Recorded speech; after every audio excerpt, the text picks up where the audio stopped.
All right, all right. Welcome back to another episode of the Masterful Conversations podcast, where we discuss and learn about leadership from the men who have served or are currently serving as Worshipful Master in a regular lodge of free and accepted Masons.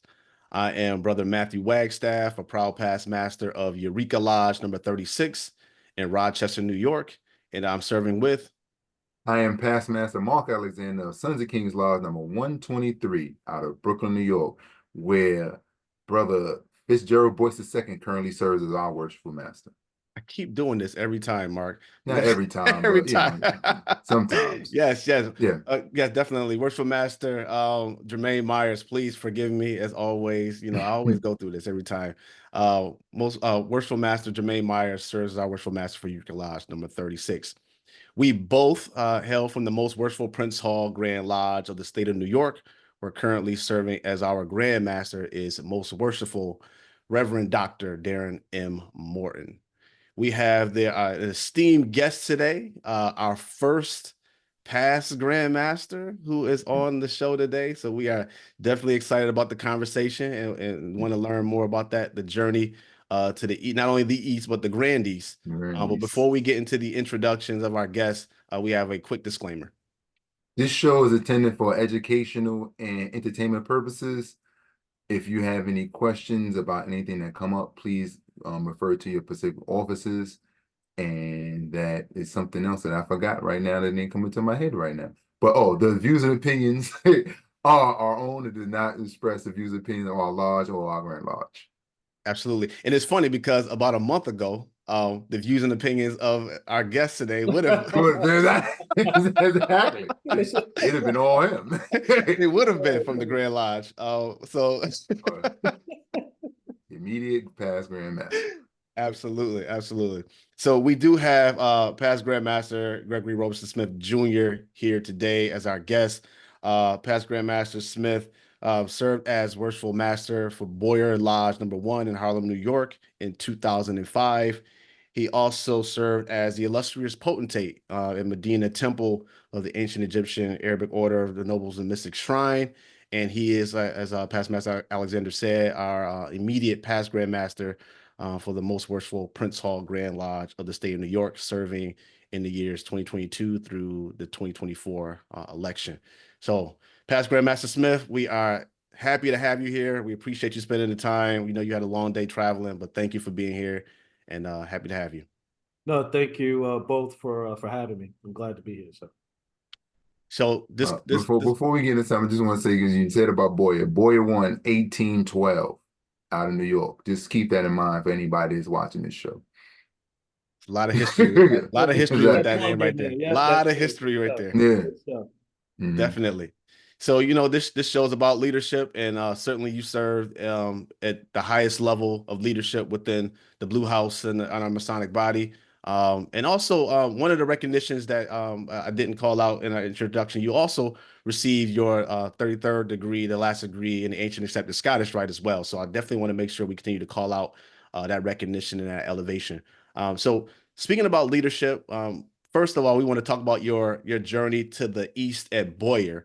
And so if you can go back in time, give us a little bit of background about when you were raised into the craft, and then your journey to the East in Boyer before we get into the Grand Lodge. Well, let's see the journey. Oh my goodness. So not many people know this. Well, some people do, but not many. That I kind of grew up, kind of in the craft, right? Because my father was the 55th Grand Master of the Most Worshipful Prince Hall Grand Lodge, the state of New York, Reverend Dr. Gregory Robertson Smith Sr. And what happened is, growing up, is that I was kind of exposed to, the Blue House in a perspective of, being with, brothers, sisters, at cookouts, events, things of that sort. Also, with the shrine, a lot of the, parades, things of that sort, kind of growing up being at, Roscoe, Dundas Castle. So a lot of things myself and my brother kind of grew up, you could say grew up in the craft. When I when I was interested in becoming a Master Mason, The first thing that my father tells me, I said, hey, I want to be interested. And he says to me, well, you're going to have to wait. I'm like, okay, you're gonna have to wait. Because I had, in terms of curiosity, I went to undergrad at Morehouse College where I pledged Omega, right? Side chapter, with Dr. I guess Benjamin Elijah Mays, if anybody, just a plug for him, Miseducation of the Negro, great book. And my thing is that knowing that Prince Hall Masonry is the oldest, right? Oldest fraternity. So I was kind of, in a sense, seeking more light. So when I asked my father, I said, hey, he told me to wait. So I waited a full year before he actually gave me a petition. Hmm. Once he gave me the petition, of course, I filled it out and did all the necessary things and was interviewed. And then, of course, went through all 3 degrees and became a Master Mason. What was interesting that being, when I was raised, they sat me in the junior steward station, right? The junior steward's chair. So I'm sitting there, just observing, listening, but I felt like I was home in a sense because a number of people just in the craft that I knew I called uncles, things of that sort. Mhm. So, but it was such an exciting moment for me because I was learning new things, right? Oh, Mason history, middle chamber, opening, closing charts, all this stuff, it's like a kid in a candy store, right? So I, moved up and I served actually on every chair, except for the not master, the marshal's chair and the junior deacon's chair. Okay. Those are the only 2 stations I didn't sit. I sat every place else, and I sat as junior warden for 2 years, right? So, but in the sense of what happened is that it's when you have a relative, um, in the craft, especially someone that has definitely a large presence in the jurisdiction, and also just in your particular lodge, being in that shadow, there was a lot of challenges that I had to go through. Because first and foremost, having the same name as my father, the first thing that they say is, oh, even though some didn't take the chance to get to know me, some did, some didn't. Oh, he's, in the shadow of his father.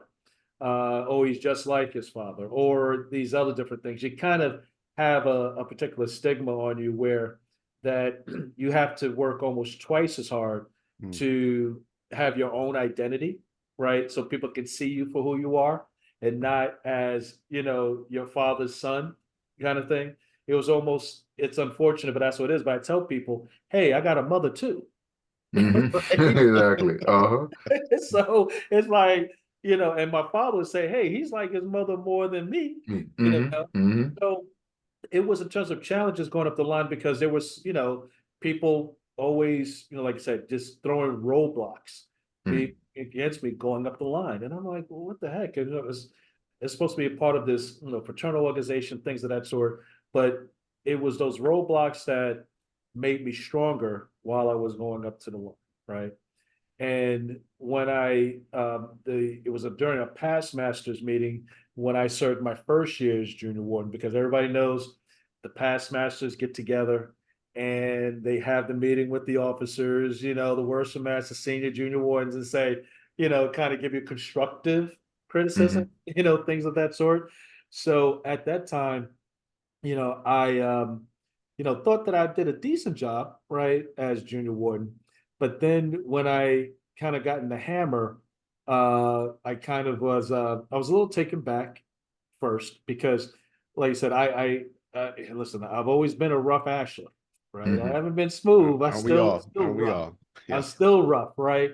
So, but I took that as a learning experience for me because having certain past masters where I looked up to that I thought that they were going to look out for me, but in the sense that they gave me some real harsh criticism, constructive, I look back, constructive criticism that made me do better the second year, right, as junior warden. And then becoming worshipful master, being elected in 2005, I had a hurdle where it was kind of like that cloud where some people were feeling that oh, he's, his father is going to run the lodge. Case in point, where some people felt that father was going to run the Grand Lodge when I came to position, right? And first, it was a situation that happened where it was that turning point where I was in a meeting, and it was time to drop brothers from the rolls, right? Time to drop brothers from rolls. They were, dues need to be paid, and I was going to drop four, distinguished Boyer brothers, right? Very prominent in the community, right? But I'm looking at from perspective, okay, these guys are 2, 3, and one even 4 years in the rears. And I was going to drop them because I'm looking at listen, I've been elected worshipful master of this lodge. I have to think of think of this lodge first and everything else second.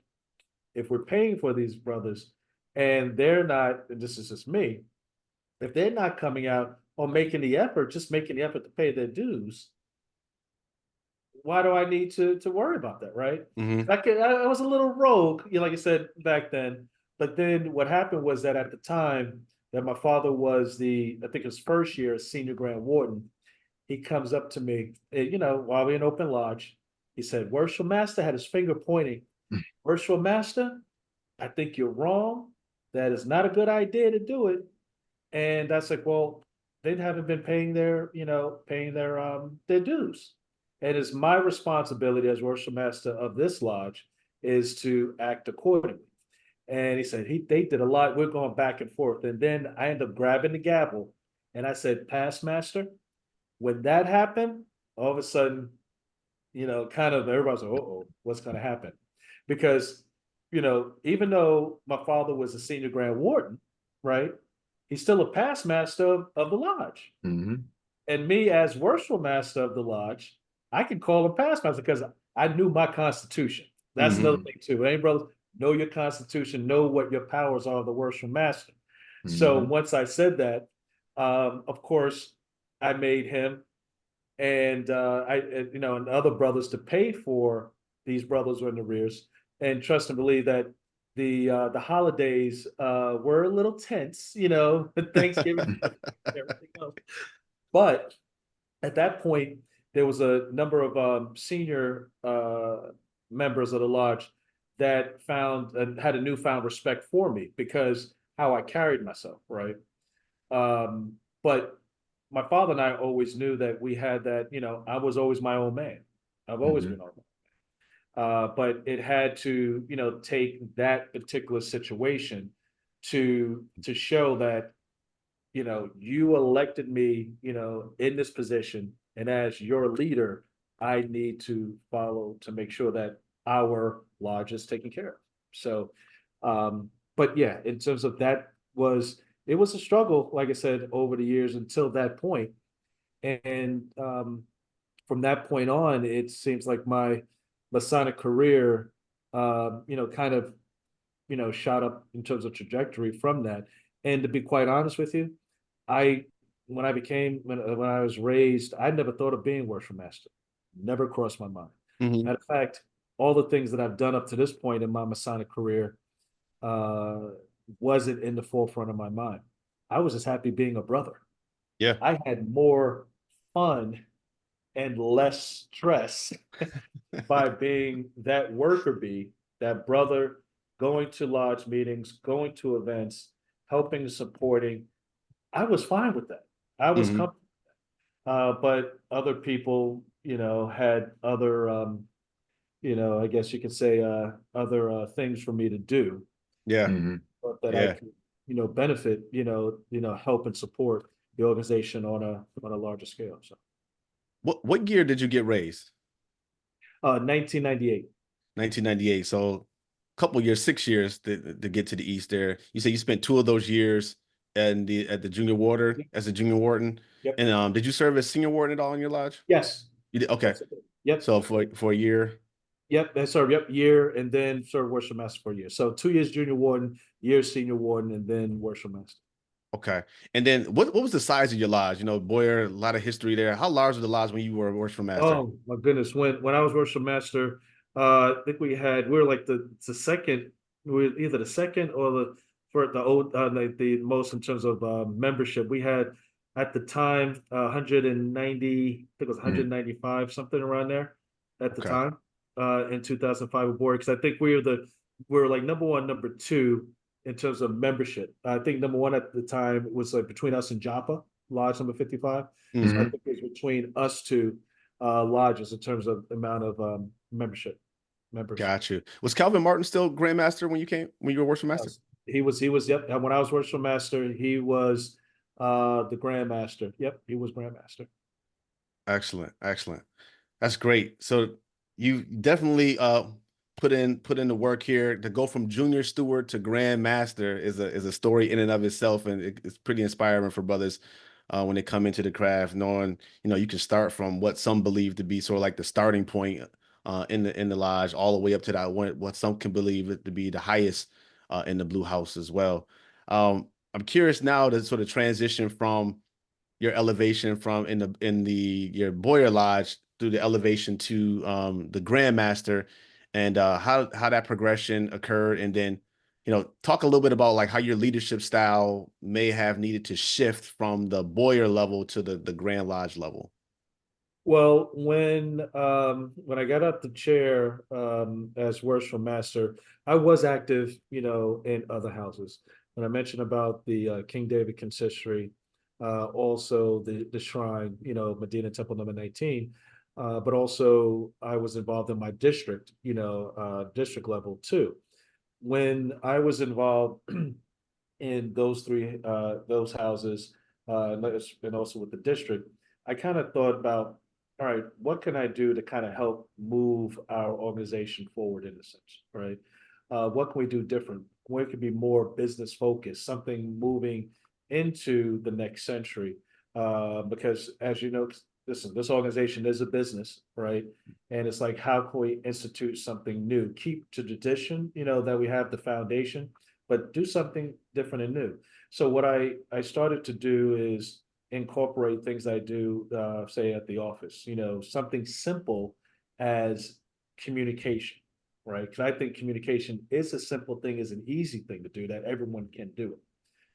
So I incorporated, started sending out emails. I said, hey, let me, we get things in the mail, which is great, but sometimes it gets lost in the mail, or people don't know in some of real time of things that's going on, within, say within the first district, because I am, say part of the first district. So what I did is start to gather emails, people's, email addresses, started gathering those, and then started just sending kind of like communication information within the first Masonic district.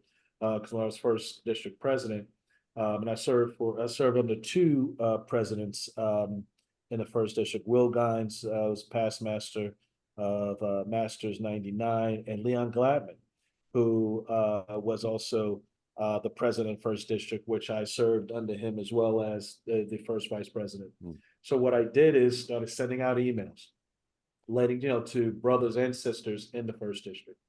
Then when I started doing that, when I was moving up the line in the shrine, when I was the assistant rabban, chief rabban, and illustrious potentate, my email distribution got even larger, right? Because now when you're talking about not only when you're looking at from say a district level, but I was going for a jurisdiction, because you got temples and courts throughout the state of New York and even outside. So I just started, gathering even more, sending out more information. Then from that point on, where it started to grow, where all of a sudden a lot of people started sending me information. Hey, Greg, can you send this out? Can you send this information out? Then it got to the point where when I became assistant CCFC under Most Worshipful past Grand Master Solomon Wallace, because I was also assistant CCFC when I came out the chair in 2005. So like I said, I was having like 10 jobs. Yeah, you were working. You were busy. I was working. But that communication of the emails, which talking about almost 20 years ago, plus years ago, it started, building from there, and everybody started getting it. Also, the calling tree. when I was in the shrine, I said, hey, I want to institute a calling tree. So that was another idea. When I started doing that, 20 years ago. So all of a sudden that started catching on, right? The calling tree. Then, once everyone started seeing the emails and the calling tree, over time, people started to adapting those practices as well. And now to this day, I mean, I just sent out an email just a few minutes ago, email blast just a few minutes ago, right? Because it's almost people relying that they appreciate the stuff that, sending out because it's things getting in real time. So it's almost like, changing from sending stuff in the mail, which still traditionally, we have a number of our senior members said, hey, there has to be stuff sent in the mail, but we need to adapt and move forward in terms of emails, right? So those things, those small things, which I say small because it's simple, easy, that once you start doing it, people will start to pick up and do it themselves. That's how you grow the organization. And that's, kind of certain things I started doing. So. Yeah, and so how did that translate into you? What was the first role that you had in the Grand East? And then sort of like how that moved up that journey? Yep. But case in point, I was after I got out the chair in 2005, well, served to 2005 at Worshipful Master. 2006, Calvin Martin was still, Most Worshipful Pastor was still the Grand Master at the time. So one of the things I said, okay, where do I go? Right. Because I'm already, like I said, I'm involved in, other houses too. But in terms of the Grand East, I decided, I said, hey, let me work with Most Worshipful Past Grand Master Solomon Wallace, right, as his assistant. And the reason why I wanted to do that was a couple of things. Because he's a past Grand Master, he's very knowledgeable. He was a senior past Grand Master in our jurisdiction, served in different houses, very knowledgeable. But I figured that I said, hey, I want to pick his brain. I want to pick his brain, learn as much as I can from him, but also being CCFC, because I'm kind of like a worldly kind of person, where I like to know not only what's going on in my jurisdiction, but what's going on in all jurisdictions, right? Because that's how we connect, right? I've never been a person that I was kind of working in one little box. I wanted to, meet, talk, because it's like, listen, Matt, you have traveling, right? We got guys that don't travel outside our dog jurisdiction, right? It's like, how you a traveler, man, if you're only traveling, from one floor to another, right? You need to travel outside. So that's when I was assistant CCFC working for him, doing a lot of work. We used to meet maybe almost twice a week. And then it got to a point where it's almost like 3 times a week. I used to go in his office, sit down, and over 6 years, 7 years, I used to just, pick his brain and used to be there in his office while he's on calls. So, because he was also at the time very active in Scottish Rite. Right.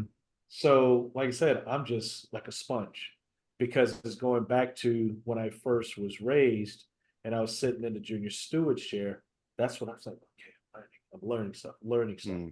So it was, matter of fact, I think it was after he decided that he said he was going to step down from CCFC and wanted me to succeed him because, like I said, he was very active in Scottish Rite, so he had bigger things he had to take care of, and felt confident in me that I could, continue kind of moving that forward. So, so I became CCFC, and I took what I learned from him and kind of also increased that as well to, kind of what can I make it better, right? He did a great job for a number of years. What can I do to kind of move that forward? So what I did is ended up putting down the protocol manual, right, on terms of traveling. I did that, and that was voted on and accepted, in terms of Grand Lodge. Also, I added team, members to the team because I said, hey, number one, what a leader does is like you kind of train your successor, right? So at the time, I made sure I said I had assistant CCFC in each district because at the same time, the reason why I did that because, whoever is in the assistant CCFC in that district, that person knows the district. They're going to Mhm. communicate with them. They know what's going on. They're the boots on the ground. If a lodge is planning to travel in the in the district going in, they're going to know that before me, right? Mm-hmm. So is that as long as they know what's going on in training and then they know what to do, it's almost like you can run on its own. The assistant CCFC's got the district on handle. If they have any questions, they can roll it up to me. But that was kind of like the working machine, getting people involved, getting good men involved, right? Yeah. So So wait a minute. That didn't exist. That structure didn't exist prior. So it was just basically you and Saul the whole time. Yeah, this is yes. an assistant. Well, also thank you for that, because that's why I'm on assistant CCFC at this time. And I also had that same worldly view or whatever, so that's why it's also a perfect fit for myself. Exactly. Yep. So that's the thing. It's like before that, it was just me and Saul, right? Mm. And it was it was past master, right worshipful Thomas Miles. He was very older. He was an assistant CCFC as well.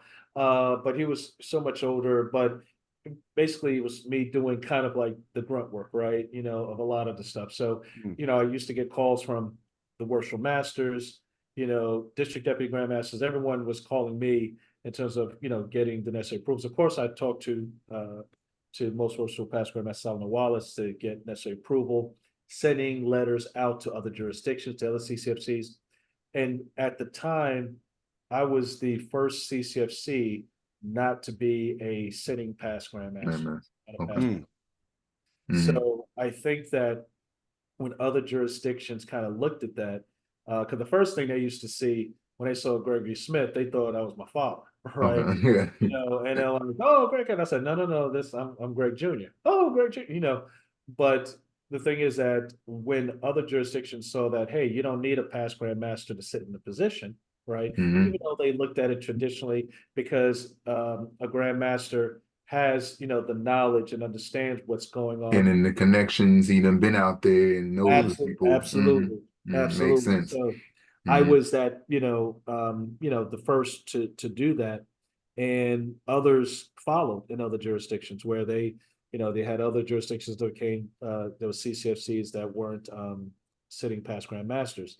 So while I was being a CCFC for a number of years, over that time, past Grand Master Solomon Wallace kept saying to me when I was in the office with him, Greg, you ever thought about running, getting on the line, the Grand Last line? I'm like, no, because I was happy doing what I was doing. Mm-hmm. I was Mm-hmm. happy being a CCFC, Mm-hmm. doing that in the Blue House. And like I said, I was involved in other houses too, but I was happy just doing that. And I said, no, I never thought about that. So he's like, okay. Then several months later, he kind of pokes me again. And he says, I think you should kind of look into that, and I'm like, why? That's like, why? Because there was two things that because my father was on the line and I Mm-hmm. knew what he was going through, right? Mm-hmm. Because Mm-hmm. being Alicia Bros, sometimes you got a bullseye on, Yeah. right? Mm-hmm. So I saw what he was going through. I'm like, why I want to put myself through that, right? Mm-hmm. Because I may get suspended if somebody say something So, wrong. mm-hmm. Mm-hmm. So, so a year goes by and he asks me again. And he's like, I really want you to consider it because you have, kind of grown up in the craft. You've done a decent job. He said, I've seen you from afar, doing a decent job in terms of your lodge, things of that sort. But can be that bridge builder where, you're Generation X. You could be that guy where, talk to the baby boomers because a lot of us look at you as, like our nephew, right? But Mm-hmm. you can talk that language to the young guys, right? He Mm-hmm. said, I can't, in the way his voice is like, I can't talk to them like that, like you can, Yeah. I Mm-hmm. can, no, I'm too old for that, that kind of thing. So he said that I could possibly have, maybe move the craft better than my father. And I was like, oh, wow. Because, listen, much respect for my father, very educated, well educated man and stuff, great ideas. I'm thinking I could do better than him, because like I said, Saul saw something in me that I didn't see, right? Because even though, like I said, I'm comfortable. I was comfortable doing what I was doing.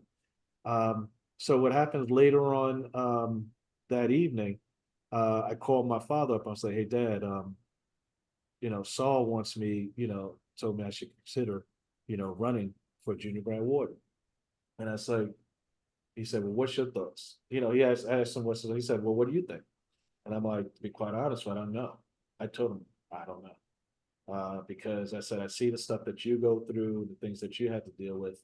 And, for me, I don't know if I'm ready to deal with that. I'm not Hmm. yet. Sure.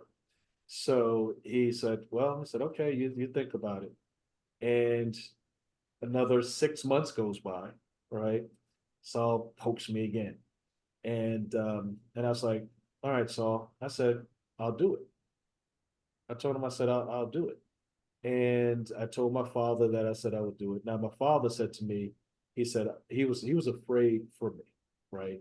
Because any parent, would be afraid for their child, if they're going to embark on something that they know that they could, possibly, get, shots fired at or anything of that Yeah. sort. Hmm. Um, Which you is know, but wild in masonry. Like when you think of like of our organization, we still got humans in it, but it is wild. Like Yeah. absolutely, we have to go through all this, even as masters, let alone Hmm. grandmaster. It's wild. Absolutely. So, so I told him, I said, no, I'll do it. And like I said, it's, a couple of things came up. The first thing that guys were saying, oh, if Greg gets elected, his father's going to run Grand Lodge. Same thing some of the guys were saying when I was Worshipful Master, right? And I'm like, Hmm. didn't some of these guys see what I did, X amount of years ago, Hmm. and this is just in general. And it was funny, the same thing. I was going through each district, having to go to Yeah. the district meetings. And the first thing, I had to get that cleared up, right? And then that one statement that I mentioned earlier on the show, when I said, tell guys, I was like, hey, I have a mother too, right? Hmm. And a lot of people didn't know my mother and stuff. My mother used to come around and stuff, but she's so busy herself with Alpha Kappa Alpha and all this stuff. So she said, I got my own stuff going on. So, um, but it was a lot of my mother that I had a lot of my mother, right? And, like I said, I got elected and then I had to prove myself again, right? Constantly prove myself, in which it's not, I shouldn't say, well, some others I was proving, but to me, it was you elected me to do a job and I'm going to do it. Right. So, whereas junior grand warden, hit the ground running. And the grand master at the time was Dorian Gummer. Right. Hmm. And I said to Dorian, I said, hey, Dorian, just want to let you know, that because I think I was the only person with a young family. Both daughters, now they're 17 and 15. That matter of fact, the oldest is going to Rutgers in the fall. And it's at that time when you're talking about 5, 3, Hmm. stuff like that. And I said to Dorian, I said, Dorian, I do whatever I need to do as the junior grand warden, but sometimes there's some stuff going on at home, I won't be able to make it to meetings. And Dorian was like, that's no problem, I have no issue with that. But like I said, the working, junior grand warden, senior grand warden, deputy, because like I said, 2 years as junior grand warden, 2 years as senior grand warden, 4 years as deputy grand master.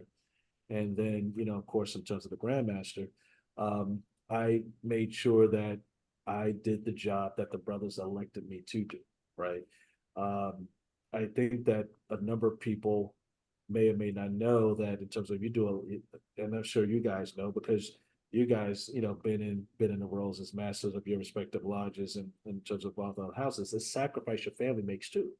Now, Hmm. people look at it where they look at the outside and like, oh, he got the top hat on, gets in glamour, get all these accolades or whatever the case should be. But your family is doing a lot of sacrificing because you out. How many meetings you out during the week? You're at home, either on a call or doing something. It's taking time away from your family. And my wife and kids, had to sacrifice a lot. Like I said, when you talk about Grand Lodge, or even before that, when you talk about the other houses and stuff, me I have to travel here, travel there.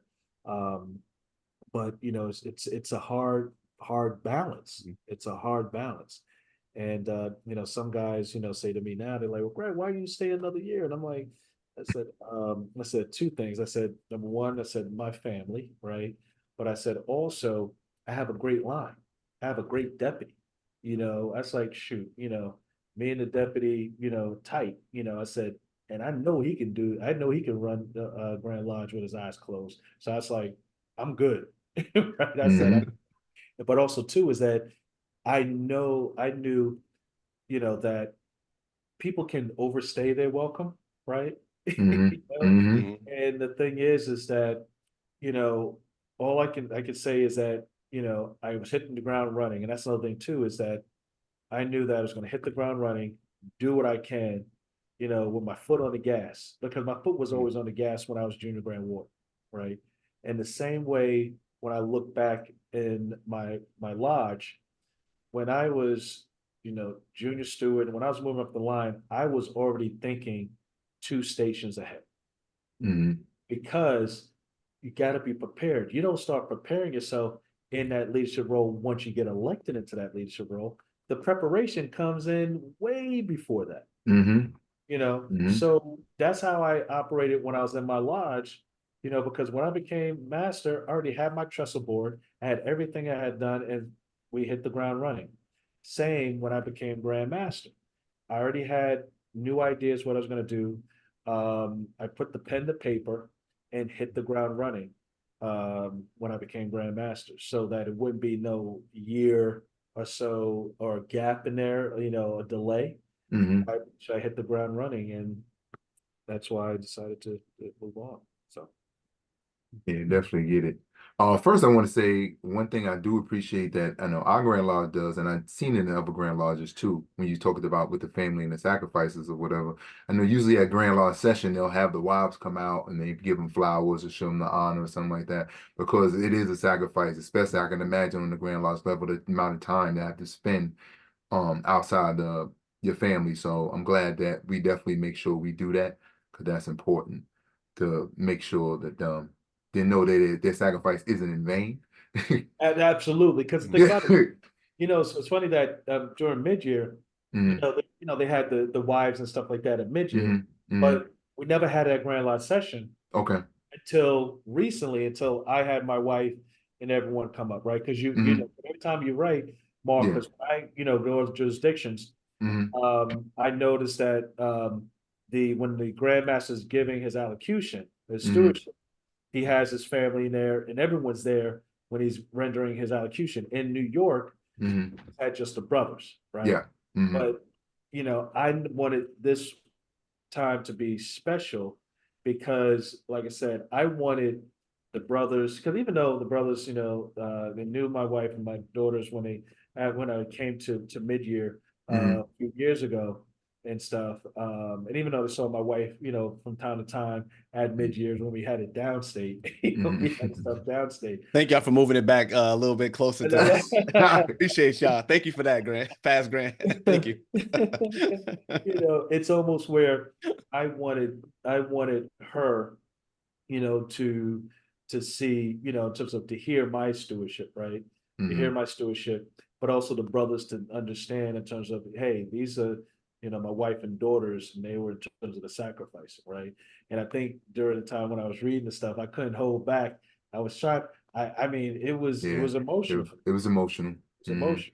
And I Mm-hmm. didn't Yeah. know, so my wife told me that she was crying too. And Mm-hmm. I didn't see her crying. Mm-hmm. But my oldest, said that, said, hey, mom was crying. She had her head down because when that part of the sacrifice, right? Mm-hmm. How family is sacrificing, they feel it. They Yeah. feel it. So my thing is that when I tell folks and some of the younger brothers that are interested in going into leadership roles, I tell them that, how's everything at home, right? Mm-hmm. What do you got going on at home? And I tell them, the first thing I say, family comes first, period, Yep. period. Yeah, Mhm. 1000%. Also, I have a question, particularly, and then you were kind of alluded to you being like you saying the bridge builder and the connection between the old and the young. You had a particular style that many of the like I know a couple of older people might not have liked, but like you always generally you were being you, right? So you would say, Right. all right, just call me Greg. Yeah. You know, where a lot of times like the grandmasters or worship masters, they say we should put ourselves on a certain pedestal so that, you know, I don't know if it's a respect factor or whatever, but to be on a certain level. Do you feel that that helped you as grandmaster, as being that, you know, just being, you know, showing that you was more of a genuine person or something to that nature? I think so. I Mm-hmm. think that where just my personality is being, hey, this is a fraternity, this is a brotherhood, right? Mm-hmm. First thing we always talk about where we meet at and part, Mm-hmm. right? Yep. And every time we're always on the level, right? We Yeah. always say that, but Mm-hmm. do we act like that, right? Mm-hmm. And how I felt like out of the walls of, out of the Masonic Lodge, who are we? Mm-hmm.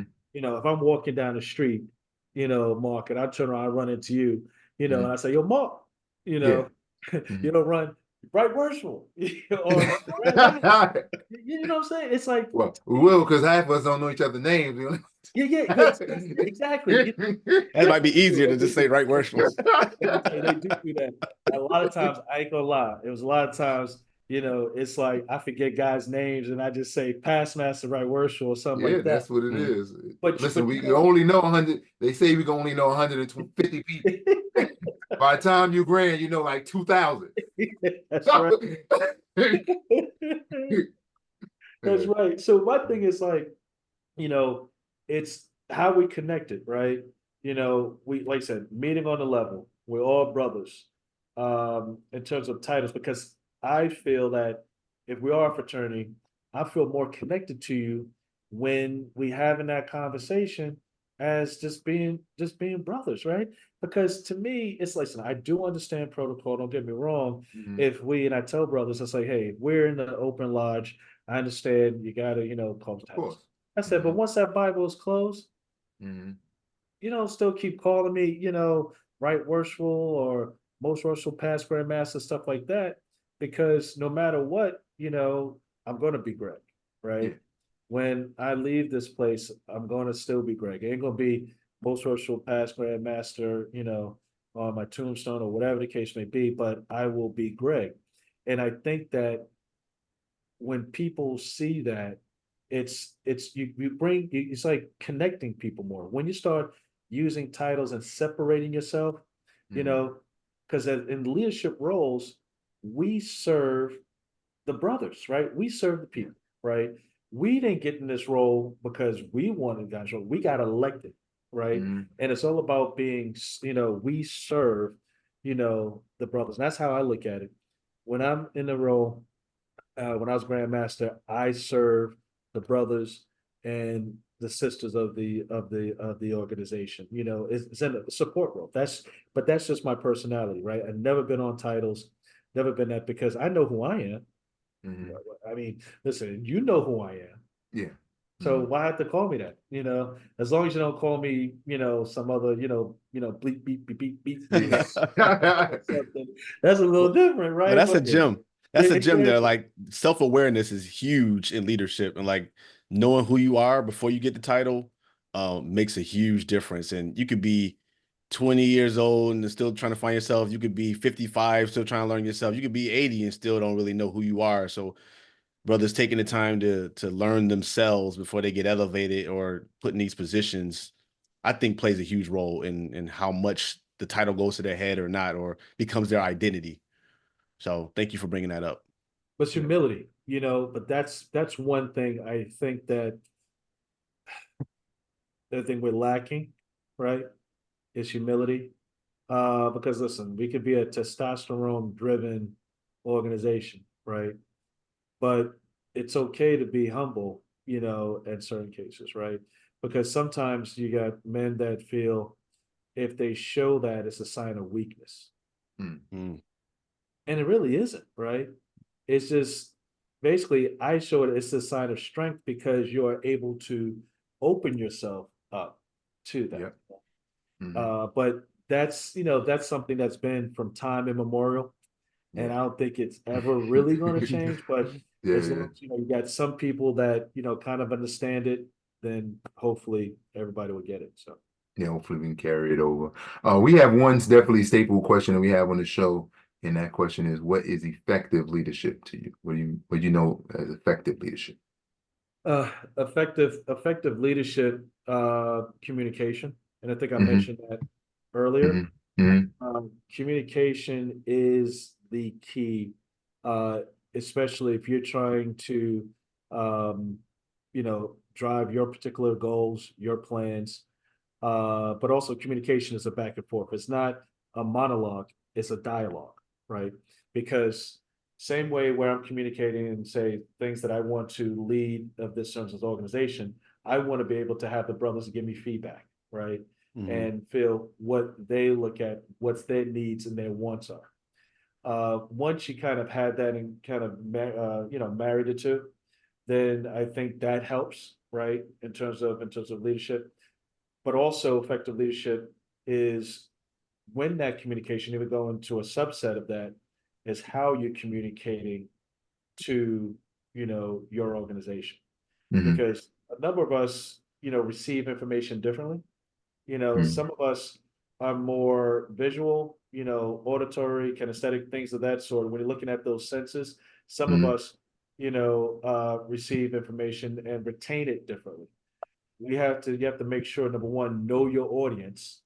And then once you know your audience and how you communicate them, because like I said, a lot of times you may be in the position I'm in, I'll send emails, I'll have, calls, I'll try to touch as many things as possible so that, the brothers and sisters will be able to receive the information that I'm trying to communicate to them, right? Um, Also, because there's so many different things affected. Hmm. Uh, I guess you could say patience, right? Hmm. You know, Number one, it's when I say it's patience, but also to say it's not about you, right? And that's where it goes from self-serving leadership is that you're in a position for a short period of time and you have to kind of support and do what you think that is best to help the brothers and sisters to moving this organization forward, right? So, hope that's just a few things in terms of, Yeah.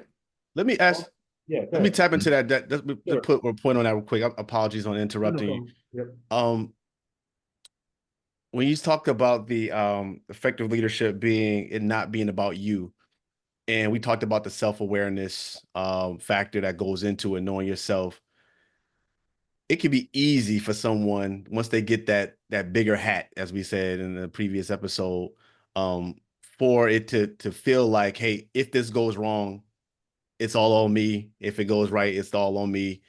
And feel like you're sort of like in this bubble where it is really about you at the end of the day. People are going to be thinking, hey, Matt didn't do the job, or Matt, could have did this differently, or Greg or Mark. And so have you ever had those sort of internal thoughts, either as Worshipful Master or Grand Master, where you kind of have to check yourself and say, wait, this is not about Greg at this moment. I got to be thinking about the whole jurisdiction, or I got to be thinking about Boyer. Or were you always saying, like, you always sort of had the mindset of no matter what decision I'm making or whatever is happening at the moment, it's it's bigger than me, or it's not about me at the end of the day. Oh, I be honest with you, I've always thought about, say being in the leadership role, like I said, when I was worship master, even grandmaster, that I just never felt it was never about me, right? Mm, And at the same time, the buck would stop at me if something happened, right? mm, Because I'd Hmm. take ownership. And that's the thing too, as being a leader, you have to take ownership and accountability of the Hmm. things that don't go well. Now, things that Yes. go well, that's great. At least it Hmm. oh, but the piece of it, not many want to take accountability when it doesn't go well, right? mm-hmm, Case in point, where we were in the WhatsApp group, right? Hmm. In the WhatsApp group, they're talking about reports that was supposed to be given, or at least sent out prior to Hmm. the grand lot session. Mark, being the stir, pushing the lever. Mark is like, wait a minute, we supposed to get the. But when, So by you the read time those messages? You read those messages? oh, I read them. Oh, I read them. I read them. But the time when I got to read them, I'm like scrolling. I'm reading Yeah. through. Hmm. And then you know what? I looked at it, and you had some guys, some people just giving excuses, right? Hmm. oh, we didn't do this, or we did it. And I'm like, no, that's like, that's on me, right? Because I remember I was there when we talked about it, Mm, that reports should be at a different time, even though when you look at responsibilities of certain individuals that were supposed to get it done, either way, the buck stops with me, yep. right? And when I'm going through and nobody's taking kind of accountability, it's like, no, it's on me, period. And once I said that, that's when Mark responded, and a few others like, like, Yeah. Thanks, that's what I'm man. looking for, right? Yeah, Thank yeah, thank you, thank you. Yeah, like at least that. That's just but happened out it's in the air, like exactly. It's like, like I said, I go through 100, like I said, 100 yeah. texts and Mm, messages because mm, God's going back and forth, but it's okay. It's like no one's perfect. People are going to make mistakes. And I look at it, have I made mistakes? Yes. I know I have made mistakes in the past where I kind of look back and it's like, man, I could have done that a little differently. Because it's a balance, right? It's a balancing act. You still have to make sure that, it is about you when things don't go well, right? mm, But you have to take on that responsibility, like that accountability. And if it goes well, then be quite honest, and that's another thing too. When things was going well, I would give the people the credit. I wouldn't say, "Hey, look what I did." mm, No, the people who did that particular project or that did certain things, I want them to get the recognition for it. Because that's what they did. All I'm mm, doing is just, I'm just driving the ship, steering, mm, I'm at the bow, trying to make sure we steer in the right direction. But it's almost like you're in a position where you're gonna have to catch, a couple of those bullets and stuff, and get, the fingers point at. But then at the same time, you don't get the accolades and things like that if things do go well. So, but that's what you sign up for as a leader. mm, definitely. I know what you just said relates to something that happened again on the last podcast when it comes to making people feel important. So when you get, everything went well, so you make sure you gave them the credit to the people that did it, that makes them feel important. And I also want to say, like for myself personally, through the conversations we'd had, whether through text or whatever, when you was grand or before you was grand, you was open to the conversation. So it also made me feel like, okay, feel like okay, it's kind of important, like, that you heard me, even though like even you grandmaster, of course, you can make any decision you want. Opinion don't mind, but you was open to the conversation, Mm. and I highly always did appreciate that. Well, you know what the thing is that, and I tell, and I don't know everything, right? Mhm, I know I don't claim to know everything and stuff like that. And I've always said to even people in my lodge, and because it's like the old school way of thought of some of the older guys, right? mhm, Because I know that it's when we had the bridge building summit, when you're talking about a generation gap, when you have the, because you both were on that panel, right? mhm, So you had the baby boomers, Gen X, millennial Z's and stuff like that.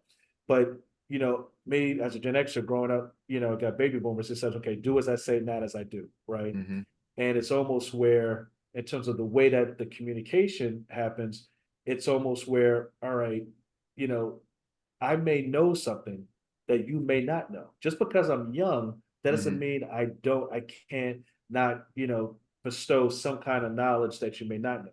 But mhm, some people are in that mindset where they said, okay, I'm not going to learn from this new brother that just came into the lodge. mhm, No, you can learn from that new brother. That new brother could know a lot more about you. Not saying from a perspective of knowing, rituals, things of Masonic Lodge, but mhm, in terms of life skills or mhm, just bringing new ideas, you mhm, can learn from them. And I think that a lot of times in our lodges, we don't retain those young brothers or those new brothers in there because we don't give them the opportunity to get involved or at least for them to share their ideas, to help our lodge, grow. Now, mhm, when Mark, like I said, even before I was Grand Master, it's funny in the Grand Master, when you sent me texts, mhm, and what you challenged me. You mhm. challenged me on a lot of stuff. And I'm thinking, man, that's a damn good question. Like, man, that's like, and it was thought provoking, Mhm, right? To mhm, make me think, okay, from your perspective, this, okay, what does he think? This, but those are the challenges because when they say iron sharpens iron, right? mhm, mhm, So because I know if I, you know, in terms of learning something from you, you Mm, know, Pat said that, all right, next time if somebody asks me that question, I know mm, how to answer it, right? mm, mm, So that's what I encourage because, you know, like I said, back and forth, iron sharpens iron. Because like I said, they'll use this quote too. I think it's Albert Einstein. The mm, day that we stop learning is the day that we start to die, right? mm, So mm, even though mm. sometimes I might think it's like, oh damn, I'm coming up with another thing again. What happened? You Yeah, I'm know, gonna do that. but I But like the but challenge though. But that's what I'm saying. The challenges, and I think is great because, like I said, it's thought provoking and mhm. has me thinking. And like I said, it's not many brothers would challenge. Let me tell you, it's some brothers that would challenge and ask the questions, but not enough. Some of them will talk in passing and things of that sort. And I tell guys, I said, just be open, just call me, just have that conversation. I think that a number of brothers, you know, did like that, Mhm, just to have mhm. those Garo conversations because that was accessible.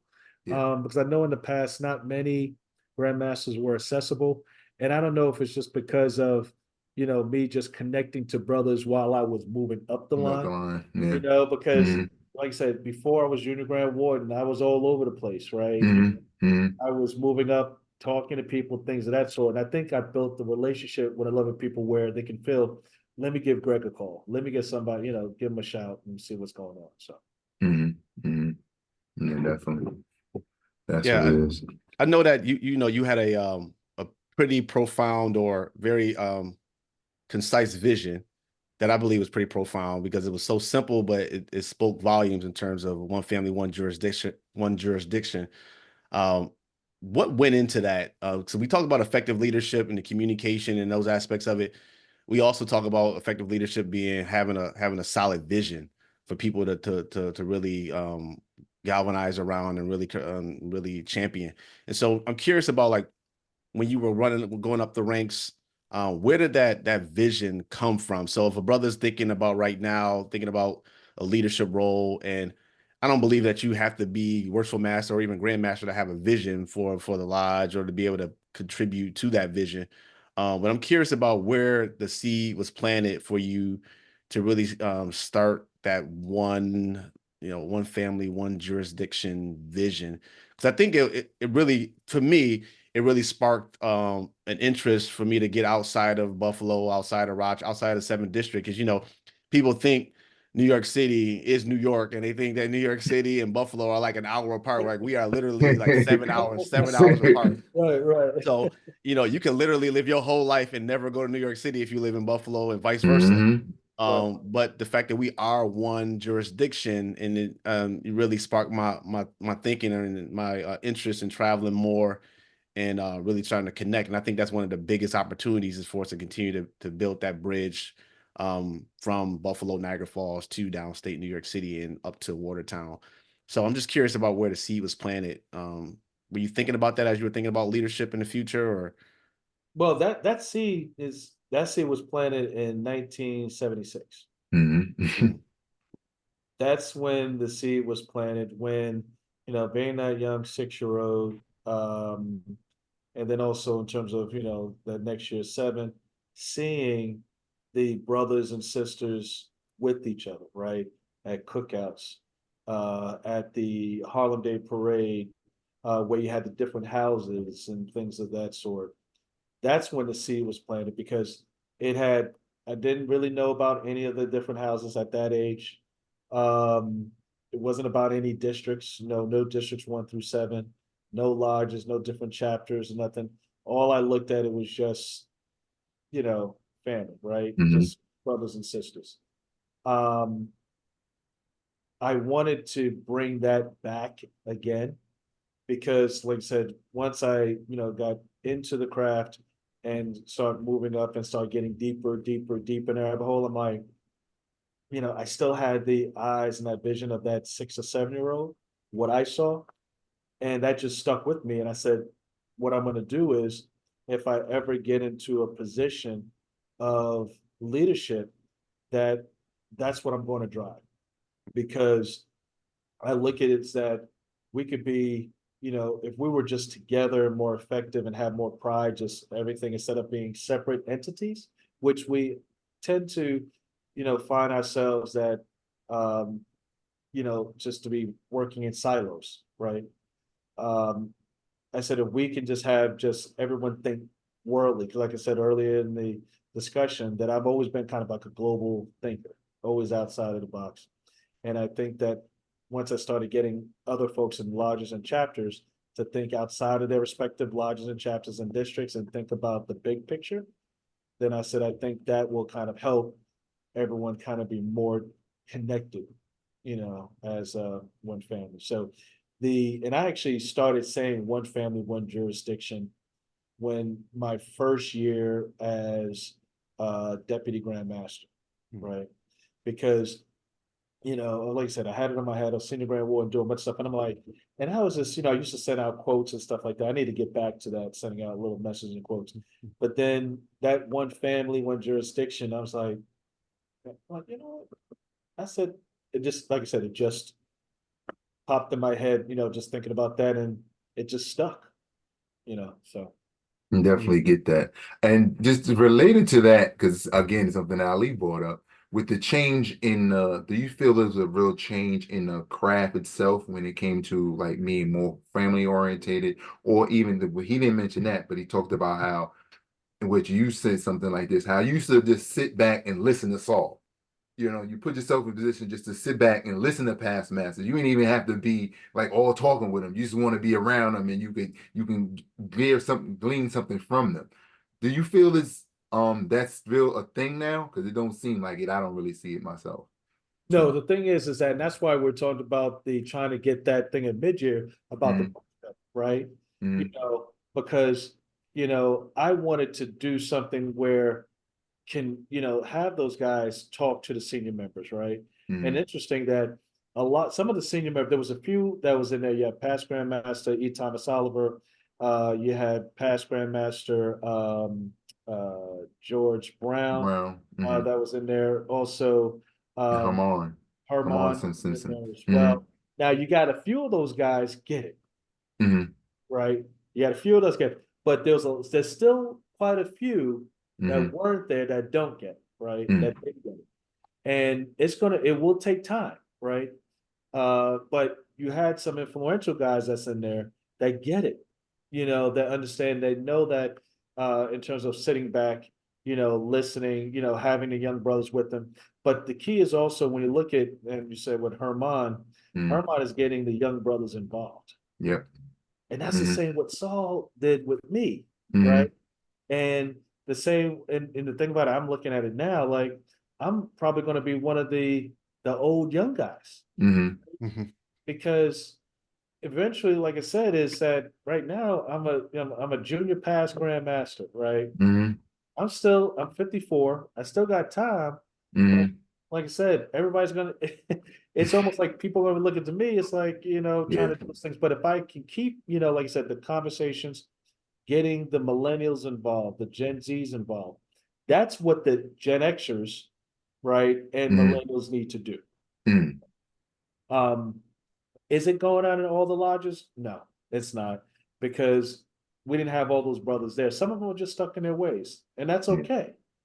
But if we can get some of them understanding the importance of it, then I think that, like I said, it may take some years, but like I said, we already have some that's already doing it. And I just mentioned a few, that's kind of pushing that level there to get the young brothers involved. Yeah. Just real quick, man. I just have an example from a sister, actually, because I seen her doing it. We're the matron of Sunshine, Thelma. Before she was worthy matron, I just seen her traveling around with Deborah, and she be, with the older sisters and gleaning all the knowledge from them and stuff like that. So that was one example. And I told her about it when I seen it. I was like, I see you do it. I see it. But that's good, and that's what we kind of need brothers to do, that same type of thing, so they could actually learn from them and don't be, scared of them or something to that nature. Yeah. Right. And, also I'm thinking to myself, like the lesson is younger brothers, I'm saying younger in the craft, like even forget the age for a second, like younger in the craft, come with an open mind and curiosity and be willing to sit and listen. No matter how old you are, because someone could be brand new in the craft at 60 years old, and somebody like myself who's 41 with 20 years in the craft may have something to share as well, just because you're 20 years my senior in like life years, but younger in the craft, just being able to be curious and open, and then older age-wise or in the craft, have something to give. And so, and often if you're older in life but young in the craft, you may not have enough experiences in the craft to give something meaningful. You just haven't experienced it yet, but you do have life things that you can give as well. So just thinking about, it could be a mutual exchange of information and ideas. It could be, the relationship could be reciprocal. It doesn't have to be always talking down, or talking up, etc. But just making sure it's a brotherly mutual exchange on the level. Younger brothers being able to sit back, listen, fold your legs like a student and just listen for a little bit. Right. Older brothers having something to give. And then always everybody learning, because you can't give what you don't have. And sometimes we expect to get something from somebody and then they haven't lived it or they haven't experienced it enough to be able to give you anything meaningful. And then you kind of get discouraged, like, I went to this brother. And then you almost take that as the next experience is going to be like that. So, just those are some observations and some lessons that I heard from our recent conversation. But then also you mentioned, Pastor Grant, about patience when you were talking about effective leadership. And I noticed that brothers, and just humans in general, can get this can get sort of disenfranchised or upset, frustrated pretty quickly if everybody isn't on their side. Like they need 100% agreement, or it's like, I'm done with this. No one really. And so, being able to speak just briefly on that, before we wrap up with some questions, just to help maybe even encourage or maybe share a brief story about, well, you've already shared stories about how everybody may not have been on board, but just being able to reiterate that the need for a leader to be patient, and also that everybody's not going to always be on board, and that's fine, like you said. Well, the couple of things that we have to learn to subdue our passions, right? We always talk about that. But they, in terms of, like I said, and with the patience piece, and like I have so many different examples of it, but I have to understand is that, being a leader, that it's not going back to, it's not about me, right? Because the fact that I serve the people, and that patience, you as a leader, if you don't have patience as a leader, then you're going to get angry and upset because someone who elected you in the position is not on the same page with you. Remember, you got there because of them, right? And so it's almost where, if patience, and this is another thing too, is communication. It falls back on that as well, because I've seen a number of brothers get impatient because someone is not understanding them, right? Now the question is, let me go back and say, let me reflect. Okay, how am I communicating to them? Maybe I should communicate to this brother differently so that they can get understanding. But that's when you know your audience. If you don't know your audience and the people talk to, that's, in terms of, can help a lot trickle on other avenues of the leadership spectrum. Not making any sense with that. So Definitely. So the last question, and I think this could be somewhat fun. I know we are up on our time here. Please do it. Yes. Well, oh, I'm afraid. I'm afraid what's going to happen. What you guys? I hope this is the one you're talking about, Mark. Other shows, man, to see what you do at the end or something. Yeah. So we're gonna play hypothetical here. Yeah. Okay. Especially because it didn't happen in New Jersey in particular, so you probably know what I'm talking about now. Really? Okay. So a couple of times. if as a past master of Boyer Lodge, and now also as a past Grand Master of our jurisdiction, if in 2025 you were to go back into the seat at Boyer. Not in the Granny, at Boyer Lodge, knowing what you know about Boyer Lodge now, and what you think is important for Boyer Lodge now, what would be one or two things that you would focus on as the Worshipful Master of Boyer Lodge in the year 2025, hypothetically speaking? Oh, no, get it. No, I get it. It's funny you mentioned, it's funny that question comes up because a couple of people asked me that question, because like you said, we saw how the brothers in New Jersey did, right? And that was game changing. That was game changing, because I'm looking at them like, what? And I'm making calls. I was like, are you crazy? are you doing? You know, so it was a game changer. You know, because it shows that, hey, I'm there, I'm supporting my lodge needs me, and I'm going back to support my lodge. So I have Mhm. much respect, you know, to Tyson, Saying and Shelton, Shelton. you know, I Mhm. mean, you know, as a matter of fact, I found out that Most Worshipful Past Grandmaster Tommy Hughes was senior warden in his lodge. Oh wow. And he just Wow. told me that then. And I'm like thinking, oh my, How is that possible? right? So if He's about to be if I enlisted think that what potate. would be needed is Material. kind of going back to the foundation of where number one, retaining membership, right? Retain. Retain membership and getting back to the, you know, core you know, programs of what we do, you know, as a lodge, right? When you talk about community service, one, but also what's that community service, when you talk about voter registration drive, things of that sort, giving back to the community. Um, you know, ritual, you know, like when the ritualistic work too, that part there. But I think it's the foundation of membership. I think foundation, I will work on retaining brothers, start there first, calling brothers up, getting them to come back, rebuild from that perspective. Then at the same time, do stuff within the community and travel, right? Because, you know, I know that a lot of these, when I look at some of the other brothers that were served as grandmasters and went back to their lodge, it was kind of like almost the same thing that they had to go back and help reset, Mhm. right? Reset the lodge. And listen, all lodges need a reset every now and then. You have lodges that basically literally have none but past masters sitting there to do a reset of their lodge to help Mhm. teach Mhm. some of the younger brothers, knowing to help them, okay, this is how we're going to help, you know, to run a lodge, because we tend to kind of push people up the line where we know it's not ready, you know, but then who's going to be that stopgap to do that, right? Mhm. So I've always thought, you know, and I'm not saying I'm a, you know, kind of like one of them old, you know, stingy past masters, you know, in the lodge where in the amen corner is like, oh, you're not doing this right, you're not doing that right. It's me just when I look at, I thought about this too. I thought about if I go back in a chair, what I would do.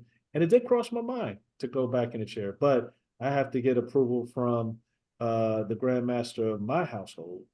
Uh, Exactly. and I'm gonna do It's- anything, you know, of that, right? like, Uh, what? Get out of it. yeah, exactly, exactly. You know, I'll be living. Listen, if I don't do it, she's gonna be alarming the outer door, right?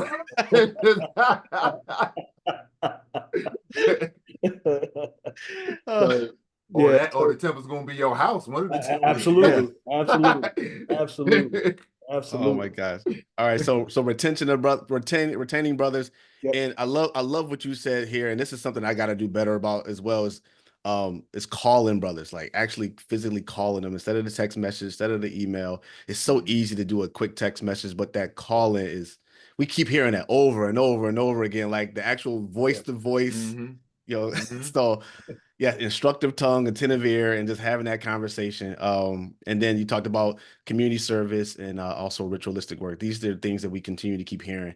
Yeah. So hypothetically, if Yes. Boyer Lodge was to have you serve back in the East again, those would be the areas of focus. That's fantastic. We didn't even get into how you showed up as Grandmaster in your own lodge, and we won't get into that today because we don't have enough time to Yeah. get into that. Oh, did I do? Wait, I could tell, and I could tell you quick. I could tell you what happened. Okay. You Good. know, because let me tell you. See, it was to every it's tradition that in the lodge, you know, we come in as once as grandmaster, right? Mhm. You know, my father did it, you know, and I did it. I'll go in, come in as grandmaster, be received as grandmaster once, and usually it's right after elections. So Mhm. other than that, I go in as past master. You know, Mhm. other than that, I have my past master's apron. I go in, even though there's, you know, brothers in the lodge who are emeritus's or appointed Grand Lodge officers, they have their jewels and everything on. And I'm sitting there in the sideline with my past master's apron on, you know, which, Mm. you know, for me, you know, I got that from, you know, my father. But even before that, when I was a right worshipful, Even also I was a district deputy grand master. I forgot to mention that too, because I was CCFC and a district deputy grand master at the same time. You know, I didn't have a district deputy grand master's apron at all. I was using, you know, my past master's apron, because to me, an apron, okay, an apron is an apron. It doesn't define me who I am. But just to believe, when I was sitting there in the lodge with my past master's apron on, nobody act differently to me, because, because one of the things the brother said to me, they're like, are you here as a past master or are you here as the grand master? That's what some of the brothers said to me. And I say to them, I am a past master of this lodge. Does that mean I'm not the grand master as well? Exactly.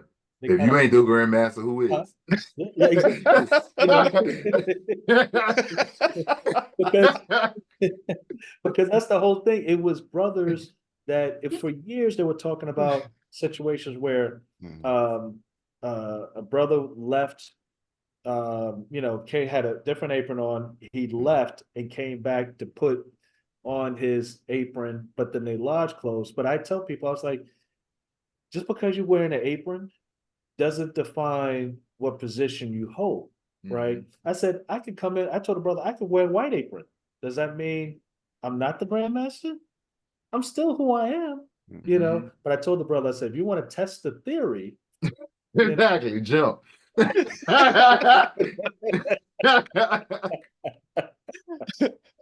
Oh my God, love it. Pastor Grant, it definitely was a pleasure having you on this evening. You have gave us a bunch of things to think about and jewels for the evening.